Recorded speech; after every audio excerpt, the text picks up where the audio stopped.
Hey gardeners, it's the start of a fall gardening season and it's exciting because we get the opportunities for new crops. Some of us in some of the higher zones get cooler weather and more rain, but also with some of those great conditions, it could also mean infestations, particularly aphids. So I right here am in zone 8B and I'm going to show you how I deal with aphids on those leafy greens that I love growing so much in the fall. First is to prune any leaf that's been damaged severely by the aphids. I definitely make it a point to prune off and then dispose of those leaves, not in any kind of compost pile to have that infestation spread throughout the rest of my garden and throughout my compost, but I make sure that I dispose of those leaves permanently to make sure that they don't infest any other plants or further infest this kale plant that I have been growing.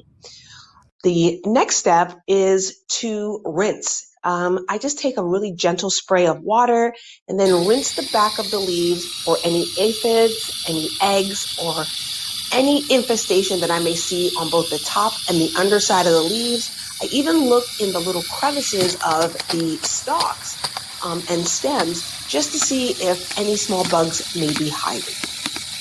After that, I then apply any of my pesticides. There are lots that you can choose from sprays to powders to organic elements that you may find in your local hardware store or gardening center specific for the pests in your region.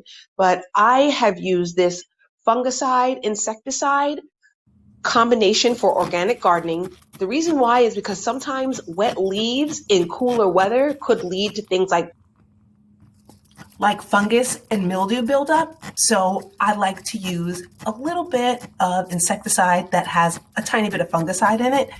But also, if the weather is too hot, things like neem oil and insecticidal soap could cause my leaves to get a little sunburned.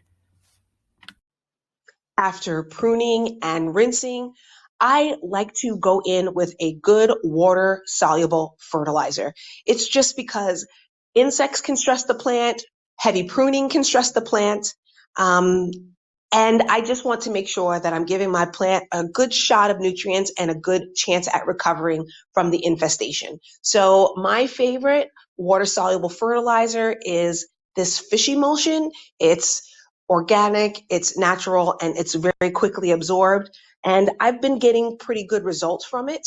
So even though some of the granular fertilizers are great, I find that maybe they might not work as fast enough as I would like them to. So these water soluble fertilizers are such a great way to help a plant that might be struggling and recovering from an infestation of insects.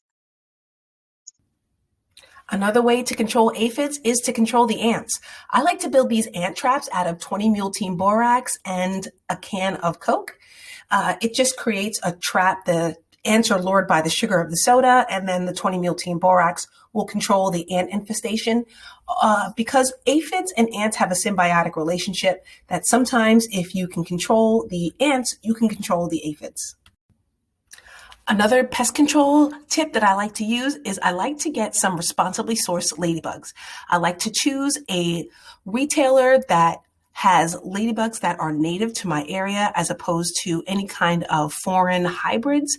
And I also like to order them the time of the season where the weather's getting a little bit cooler. So I won't have to deal with them getting overheated or not surviving the shipping process.